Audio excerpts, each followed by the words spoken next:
So class 9, chapter number 1 is fundamental of computers, fundamentals of operating system is chapter number 2. Office automation, and this book is new to all of us. Even I'm also checking it first time. Fundamentals of computer most probably इसके अंदर आपको basics आपको करवाएंगे and then fundamentals of operating system के अंदर हम सिर्फ specifically operating system की बात करेंगे लाइक विंडोज़ वगैरह. ऑफिस ऑटोमेशन के अंदर हम मोस्टली कुछ सॉफ्टवेयर्स की बात करेंगे लाइक ऑफ माइक्रोसॉफ्ट ऑफिस की. Data communication and computer networks के अंदर हम ये जो लैन वैन और शायद इन चीज़ों की बात करेंगे. कंप्यूटर सिक्योरिटी एंड एथिक्स के अंदर हम वायरस हैकिंग और इनके हवाले से बात करेंगे और एथिक्स सीखेंगे. आई होप वेब डेवलपमेंट के अंदर माइट भी हम HTML करवा दें और इंट्रोडक्शन टू डेटाबेस के अंदर हम जो है वो डेटाबेस क्या होता है और इन सब चीज़ों के जो है वो सिर्फ इंट्रोडक्शन है. तो आई थिंक सो हम इंट्रोडक्शन देखेंगे. आगे बढ़ते इस बुक में क्या है. Fundamentals of computer. Let's see the SLOs के what would this chapter have. Here it is saying about the history of the computers, outline of the various generations of computer and classify the computer as per their size and technology used today. यानी class 9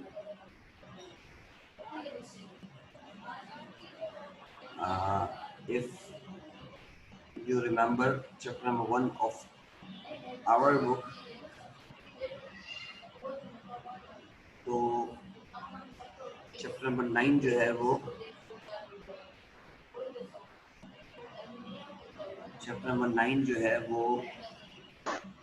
उसके chapter number 1 जो है वो previous book का, उसके अंदर भी हमने जो है वो जनरेशंस ऑफ कंप्यूटर्स देखी, types of computer about their size and technology देखी, हिस्ट्री ऑफ द कंप्यूटर भी हमने देखा.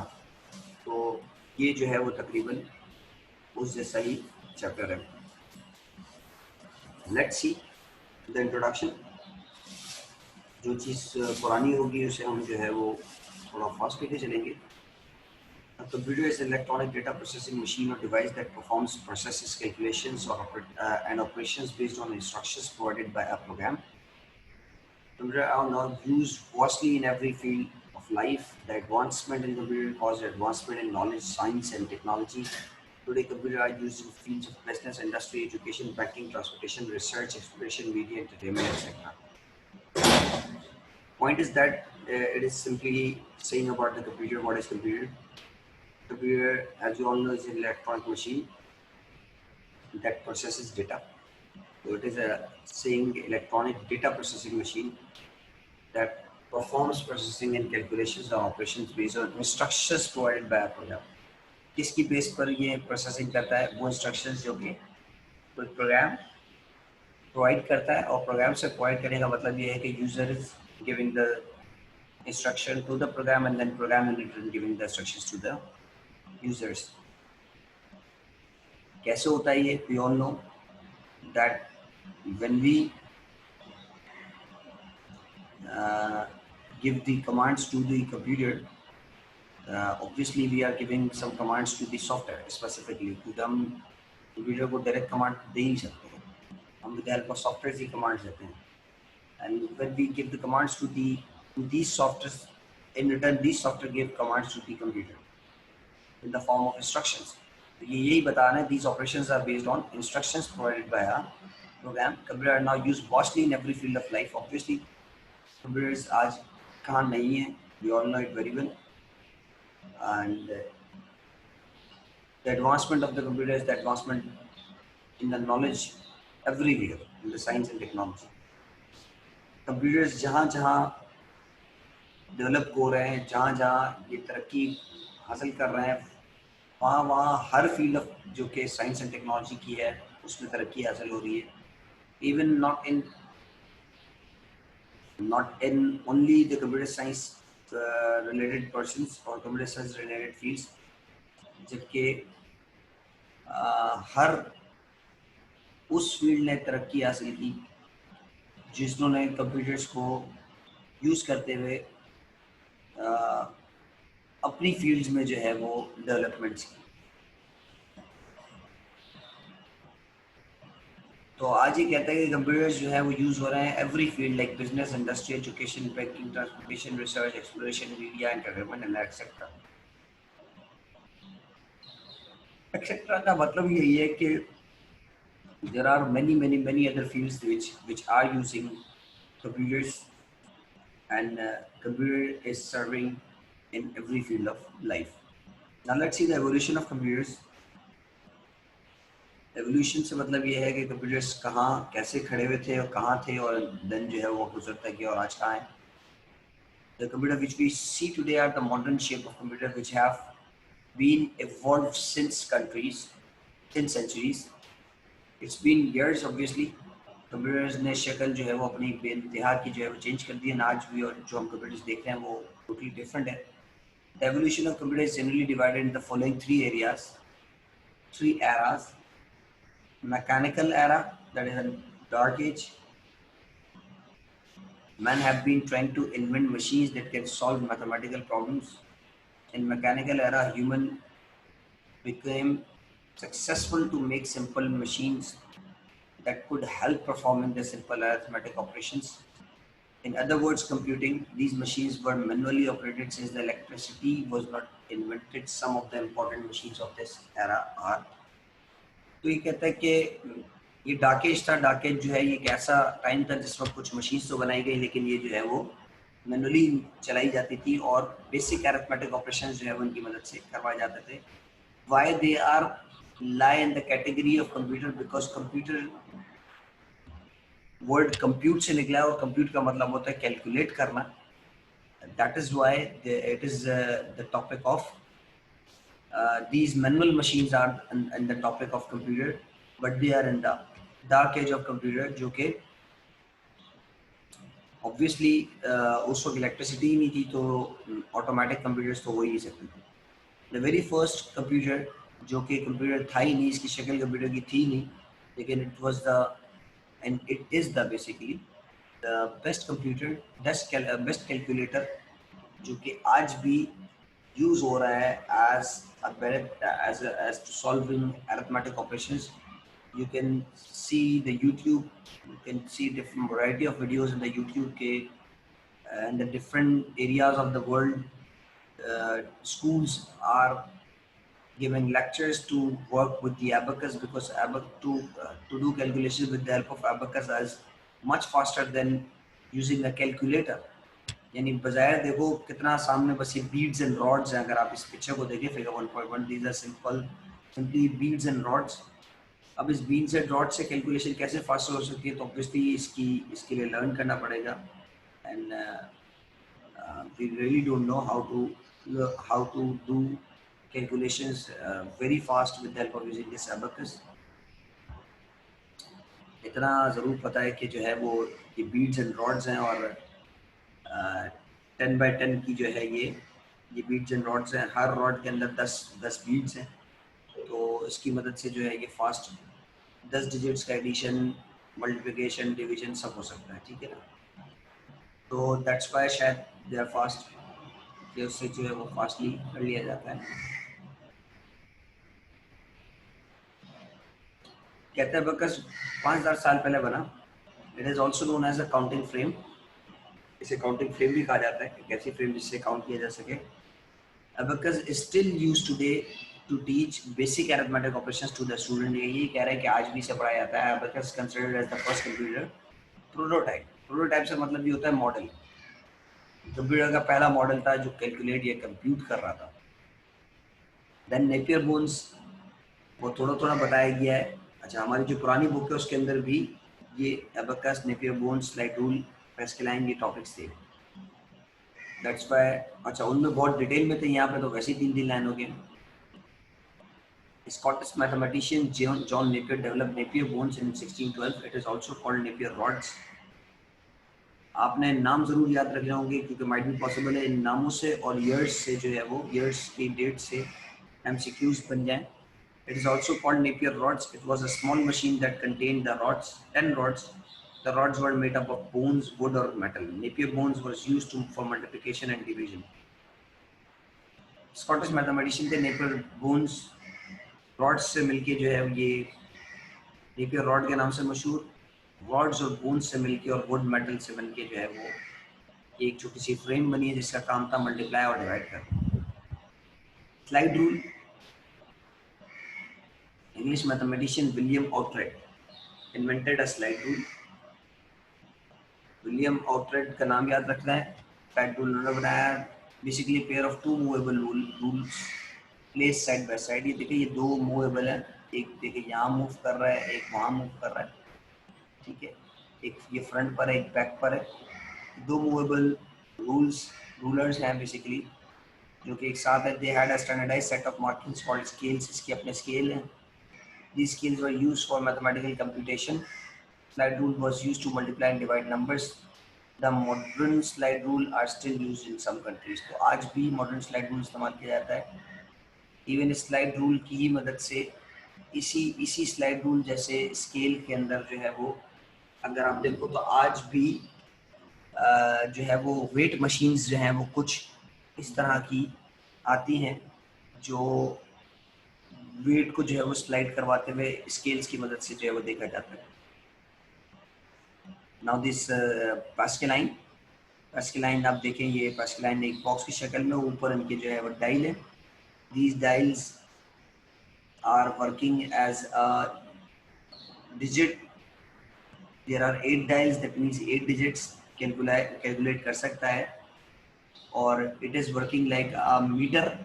इस तरह मीटर के अंदर राइट मोस्ट डिजिट पहले 10 मरतबा घूमता है, देन लेफ्ट देन पे जो है वो एक डिजिट ऐड करवाता है, देन राइट मोस्ट 10 मरतबा घूमता है एंड देन फिर लेफ्ट पे एक ऐड करवाता है, देन राइट मोस्ट 10 मरतबा घूमता है, देन लेफ्ट पे एक ऐड करवाता है एंड देन फिर ये जब तक 100 मरतबा नहीं घूम लेता तब तक लेफ्ट वाला जो है वो 10 मरतबा नहीं घूम लेता और उसके लेफ्ट के अंदर एक डिजिट जो है वो ऐड हो जाता है। हमारा मीटर ऐसे ही चलता है।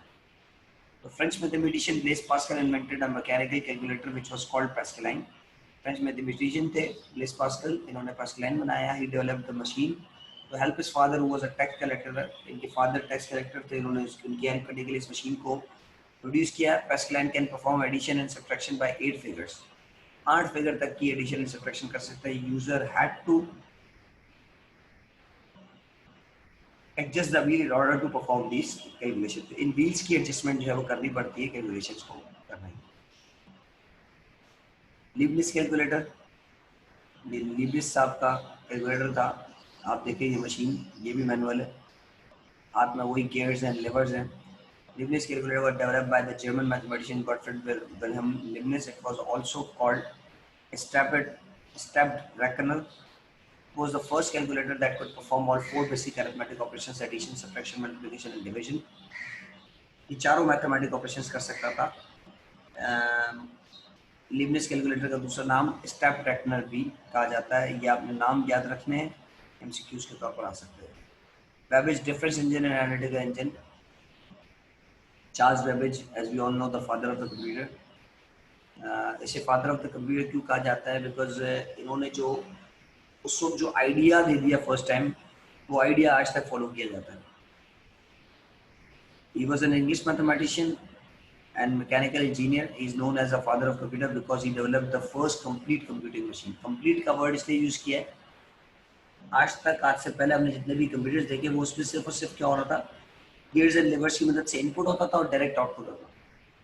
There was no method for storage, there was no method for giving the power to the computer. आज जो हमारे पास ये जो एक्स्ट्रा चीज़ें हैं वो हैं इंस्ट्रक्शन जो हम देते हैं, आउटपुट जो हम लेते हैं, पावर जो कि इलेक्ट्रिसिटी से आती है कंप्यूटर की, जिसकी वजह से कंप्यूटर ऑटोमेटिकली चलता है, और स्टोरेज कैपेसिटी हमारे पास है जिसमें डेटा स्टोर कर जा सकता है। तो कहते हैं his first invention was a difference engine. It was an automatic mechanical calculator. अब वर्ड इन्होंने देखो क्या कह दिया, ऑटोमेटिक। ऑटोमेटिक का मतलब ये है कि इससे कोई पावर मिली थी, इसके से चल रहा था। Difference engine was a large machine made up of metals and was powered by the steam. The difference engine has storage, mechanical memory that could hold the data temporarily for processing and to store results. It was used to allow a user to enter calculations and get printed results. The difference engine worked on difference equations. Then Charles Babbage designed but could not build a very big machine in 1837. तो खैर ये कहते हैं कि एक ऐसा calculator था जो कि डिफरेंस इंजन के नाम से है, जो कि मेटल से बनाया गया and powered by steam.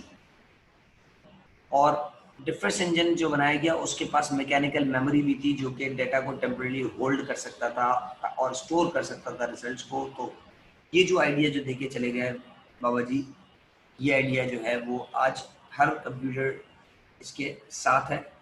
Power backup सबके साथ होती है, पावर सबके साथ होती है। अगर पावर सप्लाई ना हो हमारा कंप्यूटर नहीं चलेगा, और अगर मेमोरी ना हो तो हमारा कंप्यूटर नहीं चलेगा। तो ये आइडिया उस वक्त 1882 आई थिंक सो जो है वो यहाँ पर 1822 जो है वो यहाँ पर ये देखे गए।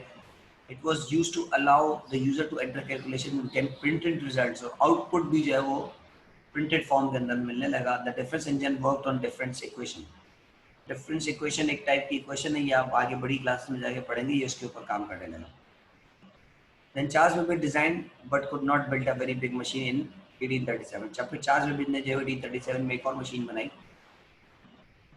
एनालिटिकल इंजन के नाम से, लेकिन वो एनालिटिकल इंजन को बनाने से पहले ऑब्वियसली वो मर गए, क्योंकि it took years and years जिनको जो है वो चीज़ें बनाई जाती है। इन्होंने जो है वो डिज़ाइन की इस मशीन का। हमारे सामने जो है ये जो मॉडल दिख रहा है बेसिकली चार्ल्स बेबेज की डिज़ाइंस को देखते हुए जो बाकी साइंटिस्ट ने बनाया था वो है। The propose design included an ALU। अब उस डिज़ाइन के अंदर ALU ने अरिथमेटिक लॉजिकल यूनिट भी था जो कि बेसिक प्रोग्रामेटिक फ्लो कंट्रोल भी करता था। It was program using punch cards and contain integrated memory. इनके अंदर मेमोरी भी थी और पंच कार्ड्स भी थे। पंच कार्ड्स क्या होते हैं? Punch card were used as an input. Historian consider it to be the first design concept of a general purpose computer. Historians में जो है वो जनरल पर्पस कंप्यूटर्स के हवाले से, मतलब जनरल पर्पस कंप्यूटर नहीं, लोग आम लोग जो है वो इसे इस्तेमाल करेंगे, ये इसे पहला डिज़ाइन जो है वो कंसिडर करवा दिया because of its comprehensive design, क्योंकि इसका डिज़ाइन जो है बहुत ज़बरदस्त, बहुत आला। Now electromechanical era, that's called middle age, एक ऐसी एज जिसमें इलेक्ट्रिसिटी के साथ हमने मशीन्स को जो है वो चलाई। ये एरा जो है वो स्टार्ट होता है from the mid of 19th century. This era scientist became able to develop faster and more accurate computing machines as they were powered by steam and electricity. चूंकि steam और electricity से मिलके बनी स्टीम इंजन भी थे जो कि steam की मदद से जो है वो चलाते थे, और इलेक्ट्रिकल इंजन मतलब इलेक्ट्रिसिटी भी की मदद से भी जो है वो चलते थे। ज़्यादा फास्टर थे, ज़्यादा एक्यूरेट थे। One of the such machines were tabulating machine, जिसके अंदर हॉलरेट टेबुलेटिंग मशीन जो है वो उनमें से एक मशीन आ गई जो कि इससे मिलके बनी। हरमन हॉलरेथ एक इन्वेंटर थे, अमेरिकन इन्वेंटर। 1890 के अंदर Hollerith first tabulator was used for the US in 1890 census. इनकी मशीन 1890 के सेंसस में बनी और उस टाइम फर्स्ट टाइम यूज हुई। सेंसस क्या होता है? मर्दमशुमारी, जिसमें लोगों को काउंट किया जाता है। Because of Hollerith tabulating machine census data took only 6 months to compile. उस वक्त ऑब्वियसली मशीन हल्की थी, आज के ज़माने की तो मशीन की तरह नहीं कि चंद घंटे में रिजल्ट्स ले आए। तो कहते हैं 6 महीने लगे इसे कंपाइल करने में, which was very fast as compare to previous US census took in 1880 which took 7 years to be completed. यानी पिछला सेंसस जो सन 1880 में हुआ था उसे 7 साल लगे थे मैनुअली कर रहे हुए, वो काम इस मशीन ने 6 महीने लगाए। Already tabulating machine became very famous and used in many offices of US government. उसके बाद बहुत फेमस हुआ और मल्टीपल ऑफिस के अंदर जो है वो यूज हुआ। मिडिल एज के अंदर जो उन्होंने सिर्फ एक ही मशीन बताई and then finally electronic era की बात करें तो इलेक्ट्रॉनिक एरा जो है वो ऑब्वियसली मॉडर्न एज है, और इलेक्ट्रॉनिक एरा के अंदर जो है वो तमाम मशीन्स के बारे में हम डिस्कस करेंगे। इलेक्ट्रॉनिक एरा में हम जनरेशन्स देखेंगे तमाम, और जनरेशन यानी आज तक जो हम कंप्यूटर यूज करें उन सबके बारे में डिस्कस करेंगे। And we'll see this in the next class because we don't have time. The Zoom session is going to end I.